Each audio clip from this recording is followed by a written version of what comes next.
Hi mga Lods! Salamat sa mga laging sumusuporta sa channel natin. Naisip ko na magpa-raffle sa inyo para naman ganahan kayo lalo.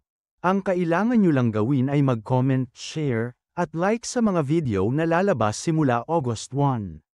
Pagdating ng August 30 ay pipili ako ng random video na nilabas ko sa buong August at doon ako kukuha ng 6 na mananalo. Makakakuha ng 200 Gcash ang 5 mapipili at ang isang maswerte naman ay makakakuha ng 500 Gcash. Pause nyo na lang ang video kung gusto nyong makita ng maayos ang raffle. Salamat ulit at balik na tayo sa video. Hi mga Lods! May mga nag-request nito kaya eto na. Sana magustuhan nyo. Mag-uumpisa ang ating istorya sa ating bida na kinikwento ang laging sinasabi sa kanya ng kanyang tatay at mentor. Ayon daw sa kanya, kumikilos lamang ang mga tao para manatiling buhay. Napagtanto ng ating bida na tama nga ito dahil ganoon din daw pala siya. Dinagdag pa nito na lahat daw ng lalaki ay ginagawa ang lahat para manatiling buhay, mapanindigan ang tungkulin ng isang pagiging tatay, at para maipagmalaki na sila ang padre de pamilya. Sinabi ng ating bida na ito na ang kailangan niyang gawin simula sa mga oras na iyon dahil magiging tatay na din daw siya. Habang iniisip ang mga nangyari sa kanya dati ay pinakilala na ang ating bida na si No.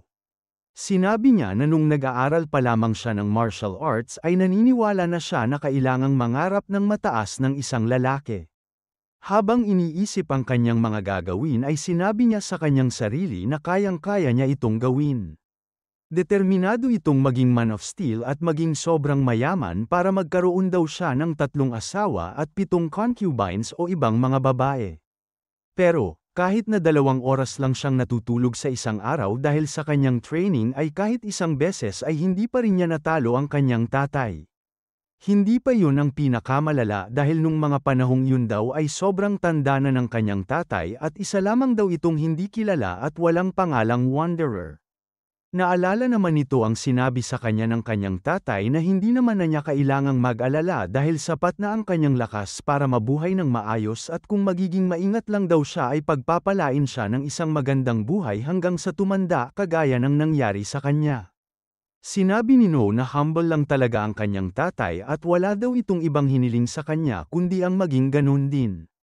Pero, hindi daw ito gusto ng ating bida dahil mataas ang kanyang ambisyon at ang mga gustong maabot sa buhay. Meron kasi siyang narinig na lumang kasabihan na hinding-hindi daw bibigwin ng kanyang pagsisikap ang isang tao. Ayon sa kanya ay buong puso siyang naniniwala doon kaya araw, gabi, malamig, at mainit siyang nagsisikap ng sobra araw-araw. Pero, kahit ano pa daw ang kanyang gawin ay kailangan lang niyang hintayin kung magkakaroon ba talaga ng silbi ang kanyang mga efforts pagdating sa hinaharap. Pagkatapos mamatay ng kanyang tatay ay naging isang dissenting fighter ang ating bida na nakilala sa pangalang S-Rank Problem Solver. Para hindi daw siya mahiya na hindi man lang niya natalo kahit isang beses ang kanyang tatay dati ay sinabi na lang niya sa kanyang sarili na hindi talaga natatalo ang matandang iyon kahit kanino.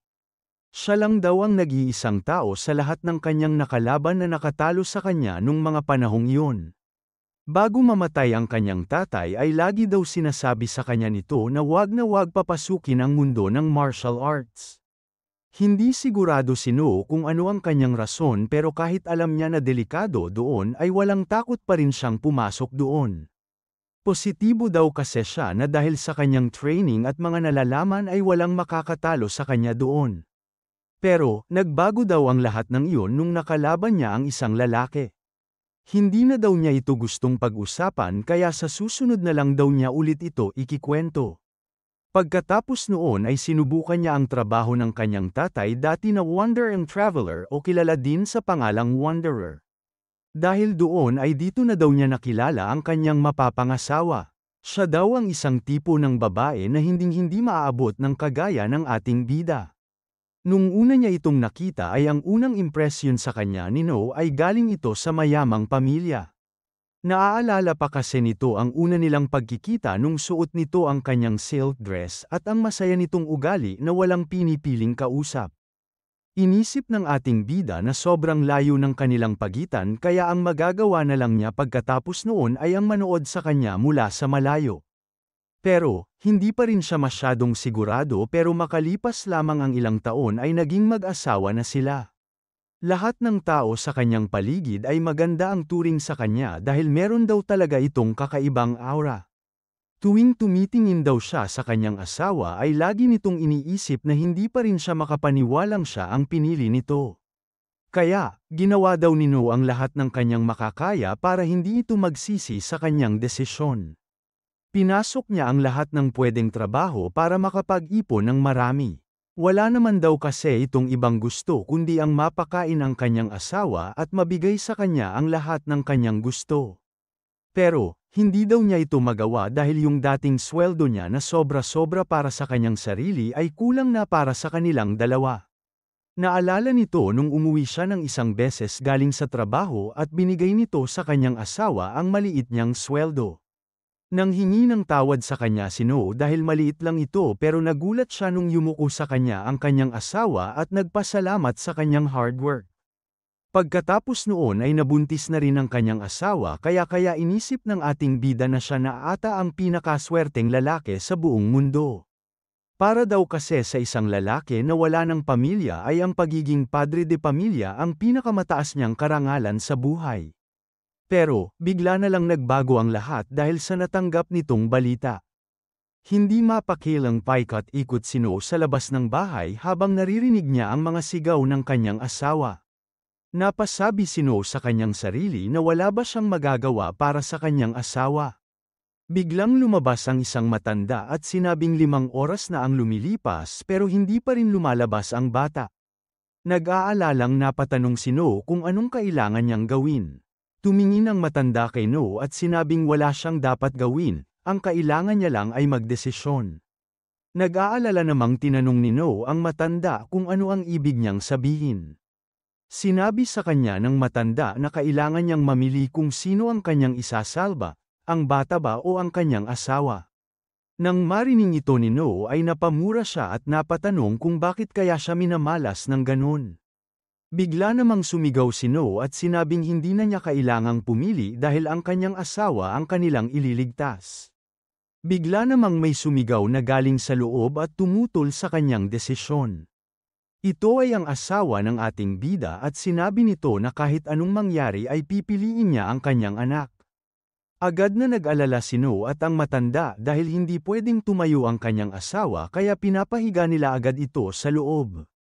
Bago pumasok ay sumigaw muna ang kanyang asawa at sinabi na kailangan muna nitong mangako na ang kanilang anak ang kanyang pipiliin.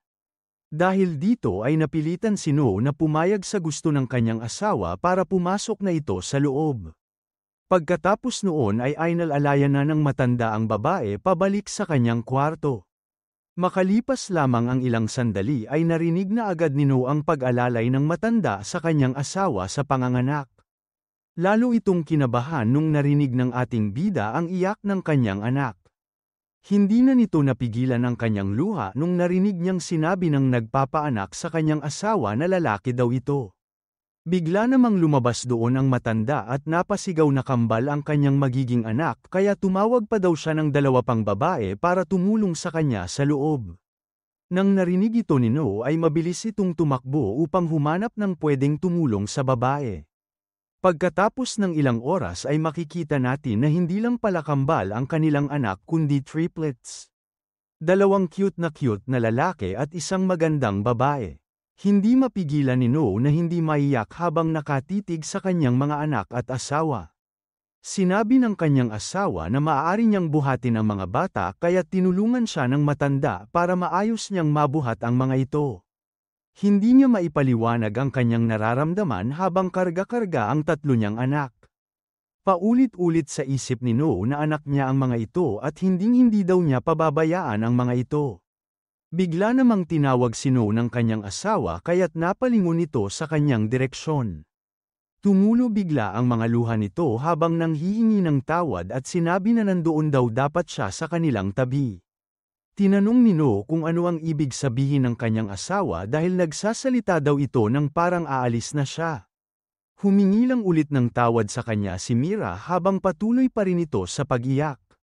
Dahil doon ay lumingon agad ang ating bida sa matanda at sinabi na gawin nito ang lahat ng kanyang makakaya. Patuloy pa rin ang kanyang asawa sa paghingi ng tawad habang nawawala na ito ng malay. Makalipas lamang ang ilang sandali ay lumingon na kino ang matandang babae nang merong malungkot na ekspresyon sa mukha. Doon na ito napasigaw ng sobrang lakas dahil sinusubukan pa rin itong gisingin si Mira. Lumingon ito sa matanda at tinanong kung ano ang nangyayari at bakit bigla na lang itong nawala ng malay. Sinabi ng matanda na wala na ang kanyang asawa dahil hindi kinaya ng kanyang katawan ang panganganak sa 3 bata. Habang hawak pa rin ang kanyang mga anak ay napaluhod si No at napaiyak ng dahil sa nangyari. Hindi ito makapaniwala na wala na ang nanay ng kanyang mga anak at ang kanyang asawa. Bigla itong tumingin sa taas at minura ang kanyang God dahil ito ang kanyang sinisisi sa mga nangyari. Tinanong nito sa kanya kung ano ba ang kanyang ginawa para ibigay nito sa kanya ang ganong tadhana. Dahil sa lakas ng kanyang boses ay bigla na lang umiyak ng sabay-sabay ang 3 niyang anak. Nakonsensya naman ito kaya bigla na lang niyang pinigil ang kanyang sarili. Inabot na muna niya ang kanyang mga anak sa matandang babae para linisin na muna nila ito at pakainin. Nung wala na ito doon ay seryoso nang napatingin si No sa bangkay ng kanyang mahal na asawa. Hinawakan ni No ang kamay ng kanyang asawa at nilagay ito sa kanyang mukha habang sinasabi na alam niya na hindi ito ang panahon para malungkot dahil 3 anak ang kanyang aalagaan. Nung medyo kumalma na ito ay hinawakan ng ating bida ang mukha ni Mira habang pinapangako sa kanya na gagawin niya ang lahat para mapalaki ang mga bata ng maayos kahit bumigay pa ang kanyang katawan. Tumayo si No at sinabi na pagkatapos niyang palakihin ng maayos ang mga bata ay siguradong magkikita ulit sila ni Mira. Makalipas pa ang ilang sandali ay lumabas na ito at napatingin na siya sa 3 bata. Naluluhang naisip ni No kung bakit pa kailangang sabay-sabay silang dumating sa mundong ito. Mas maayos pa daw sana kung sunod-sunod na lang silang pinanganak para mas madali ito para sa lahat. Pero, inisip ni No na anak niya pa rin niya ang mga ito kaya kahit anong mangyari ay mahal na mahal pa rin niya ang 3 at sinabi na papalakihin niya ng tama ang mga ito. Tinawag ng ating bida ang matanda at nakiusap siya dito na hanapan siya nito ng 2 pwedeng mag-aalaga sa kanyang mga anak. Nakiusap din ito sa babae na alagaan muna niya ang kanyang mga anak ngayon araw habang wala pa silang nakikitang mag-aalaga.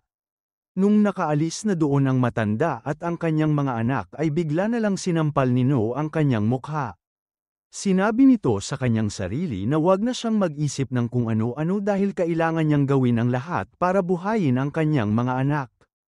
Pagdating ng hapon ay makikita natin na ang ating bida mismo ang naglibing sa katawan ng kanyang asawa. Habang tinatabunan niya ng lupa ang kabaong ni Mira ay insisip niya na matagal muna silang hindi magkikita. Kailangan daw kasi muna niyang siguraduhing ayos na ang mga ito hanggang sa lumaki na sila at magkapamilya ng sarili. Kaya, wag daw sana siyang mainip dahil pagkatapos noon ay susunod na rin siya sa kanya at magsasama na habang buhay. Pagka-uwi ni No ay inayos agad nito ang kanilang bahay para pagdating doon ng kanyang mga anak ay hindi na ito magulo. Nakita niya na merong mga pera at alahas na naitabi si Mira kaya nilatag niya ito sa lamesa. Habang nakatingin sa mga ito ay inisip ni No na naitabi pala ng kanyang asawa ang lahat ng binigay niyang alahas sa kanya noon. Naiyak ang ating bida dahil kahit konti lamang ang kanilang pera ay naisip pa ring magtabi ng kanyang asawa para sa kanilang future. Bigla namang naisip ni No na sapat na ang perang yun para maayos silang mamuhay ng halos 1 dekada kahit meron pa silang 2 yaya para sa kanyang mga anak. Pero, bigla namang umiling si No dahil napagtanto niya na hindi siya dapat nag-iisip ng ganun at kailangan pa niya ng mas maraming pera. Bigla namang nagbago ang espresyon ni No nung naisip niya kung ano ang mangyayari sa kanyang mga anak pag siya naman ang namatay. Walang kamag-anak ang mga batang yun kaya hindi siya pwedeng mamatay hanggang sa kayanan nilang protektahan at alagaan ang kanilang mga sarili. Pagdating ng kinabukasan ay makikita natin na nasa city ang ating bida para maghanap ng trabaho. Kausap ng ating bida ang isang lalaki at sinasabi sa kanya nito na hindi niya kayang kuning bodyguard si No dahil masyadong mahal ang kanyang sinisingil. Dahil doon ay tinanong ni No ang kanyang kausap kung meron pa ba siyang trabaho na magagawa maliban sa pagiging bodyguard. Sobrang kailangan na daw kasi ni No ng pera at hindi na siya makakahanap agad ng ibang trabaho maliban doon. Dahil napansin ng lalaki na parang aligaga ang ating bida ay tinanong niya ito kung bakit ba siya madaling-madali sa paghahanap ng bagong trabaho. Hindi ito gustong sabihin sa kanya ni No kaya sinabi na lang nito na wag nang magtanong at kung pwede ay bigyang na lang siya nito ng walang panganib na trabaho na may malaking sweldo. Napamura na lang ang ating bida nung sinabi sa kanya ng lalaki na wala daw ganang klaseng trabaho. Nung tinanong siya nito kung para sa kanyang mga anak ba ito ay tahimik na lang napatango sa kanya ang ating bida. Dahil doon ay merong naisip ang kanyang kausap at tinanong nito kay No kung bakit hindi na lang niya subukan ang enlisting. Sinabi sa kanya ng lalaki na ang Heavenly Dragon Association at ang Sword Clan ay naghahanap ng mga martial artists. Kilala ng ating bida ang mga binanggit ng lalaki kaya sinabi nito na kilala ang mga ito sa martial arts world. Sumagot ang lalaki at sinabi na tama si No dahil ang mga mercenary at wanderers ay nagtitipon-tipon sa dalawang lugar na yun sa panahon ngayon. Nung tinanong siya ng ating bida kung alam ba nito kung bakit sila naghahanap ng mga tao ay sinabi lang ng lalaki na hindi niya ito alam pero ang sigurado niya ay malaki ang sahod na makukuha doon. Naisip ni No na ang Heavenly Dragon Association at ang Sword Clan ay ang dalawang lugar na pinaka-nirerespeto ng mga tao sa martial arts world. Kaya, tinanong ng ating bida ang kanyang sarili kung makakapasok kaya siya doon. Pagkatapos nitong mag-isip ay tinanong na niya ang lalaki kung delikado ba pag nakapasok siya sa trabahong yun. Pinaliwanag ng lalaki na ang Heavenly Dragon Association, Sword Clan, Four Connections Association, at ang Merem Alliance ay 3 taon na mula nung huling naglaban-laban. Dinagdag pa nito na maganda na ang balance of power ng 4 na grupong yun kaya nasa kanya-kanya na lang silang mga lugar at dahil dito ay hindi na kailangang mag-alala ng ating bida. Nang narinig ito ni No ay naging desidido na siya dahil mukhang kakayanin naman daw niya ito dahil isa siyang espesyal na problem solver. Sa mga sumunod na araw ay makikita natin na nagpunta sa ang ating bida sa lugar ng Sword Clan. Lumapit ito sa lalaking nagtatawag ng mga aplikante at nagpakilala bilang si No Gojang at sinabing nagpunta siya doon para magparehistro bilang isang warrior. Nung tumingin sa kanya ang lalaki ay napansin agad nito ang katawan ng ating bida at inisip na baka isa itong mercenary kaya tinanong nito kung ilang taon na siya. Dahil kailangan talaga nito ang trabahong yun ay sinagot niya ng malakas at maayos ang lalaki at sinabi na 28 years old na siya. Pinagtinginan ng mga lalaki si No dahil sa lakas ng boses nito at inisip nila na meron na namang isang pab-aida. Pagkatapos noon ay inabot na sa kanya ng bantay ang isang itim na tali at sinabi na atali niya ito sa kanyang palso at pumasok na sa loob. Nung tinanong ng ating bida sa lalaki kung ano ang gagawin niya sa loob ay naiinis nitong sinabi na doon ginagawa ang kanilang test. Sinabi din nito na wag na daw siyang magtanong ng kung ano-ano at pumasok na lang dahil madami pa ang nakapila sa kanyang likod. Pagkapasok niya sa loob ay nagulat ito sa dami ng tao na nandoon. Nung nakita ng guard ang nasa kamay ni No ay tinuro niya kung saan magaganap ang test ng may mga itim na tali. Pagdating ng ating bida sa tinuro ng lalaki ay nagulat siya sa kanyang mga nakita. May mga malalaking lalaki doon na pilit binubuhat ang malalaking bato sa kanilang harapan at napansin niya na hirap ang mga ito dito. Biglang sumigaw ang isang bantay sa isang lalaki at sinabi na disqualified na siya dahil hindi niya nabuhat ang bato kaya tinawag na agad nito ang susunod. Nung nakita ni No na siya ang tinutukoy ng lalaki ay lumapit agad ito at pinaliwanag sa kanya ng bantay na kailangan lang niyang buhatin ang batong iyon sa taas ng kanyang ulo. Bago buhatin ay inisip muna ng ating bida kung gaano kaya kabigat ang batong iyon para hindi ito mabuhat ng mga malalaking tao na nandoon. Madaling nabuhat ni No ang bato na lagpas sa kanyang ulo kaya inisip niya na sobrang gaan naman nito.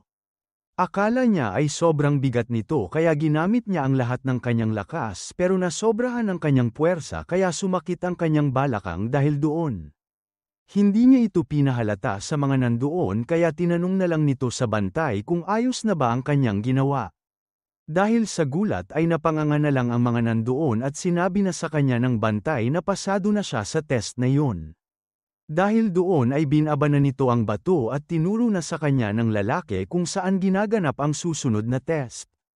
Inabot na rin sa kanya nito ang isa pang tali bilang patunay na nakapasa na siya sa kanyang pagsusulit. Pagkadating nino sa susunod pagsusulit ay nakita agad niya na may isang napakahabang butas sa lugar na iyon. Nung narinig niya na merong sumigaw sa kanyang likod ay napatingin agad sa direksyong iyon ang ating bida. Tumatakbo ito papunta sa malaking butas sa lapag pero nung malapit na ito sa dulo ay bigla na lang itong tumigil. Dahil nagtaka doon si No ay lumapit ito sa butas at tinignan kung ano ang meron dito. Kaya pala natakot doon ang lalaking tatalon kanina ay puro lubak at bubok ang nasa ilalim noon. Sakto namang sumigaw ang isang bantay na nandoon at tinawag na ang susunod na tatalon. Tinignan ni No ang kabilang dulo ng butas at inisip na mobility test siguro ito o isang courage test. Dahil hindi agad kumilos ang ating bida ay akala ng bantay ay natatakot siya kaya sinabi nito na kung natatakot siya ay umalis na lang siya doon. Dahil kailangan nito ang trabahong yun ay sinabi agad niya sa lalaki na hindi siya natatakot at mag-uumpisa na rin agad. Tumalon si No nang wala man lang buwelo at madaling nakalanding ng maayos sa kabilang dulo. Dahil sa nangyari ay napanganga na lang ulit ang mga nanunood sa ginawa ng ating bida. Lumingon ito sa bantay doon at tinanong kung yun na ba ang kailangan niyang gawin. Hindi na lang ito nagsalita at inabot na lang kay No ang isang tali para sa susunod niyang test. Habang naglalakad papunta sa susunod na lugar ay inisip ng ating bida na parang kakaiba ang nangyayari dahil masyado daw madali ang mga test para sa pagkuha nila ng mga warriors.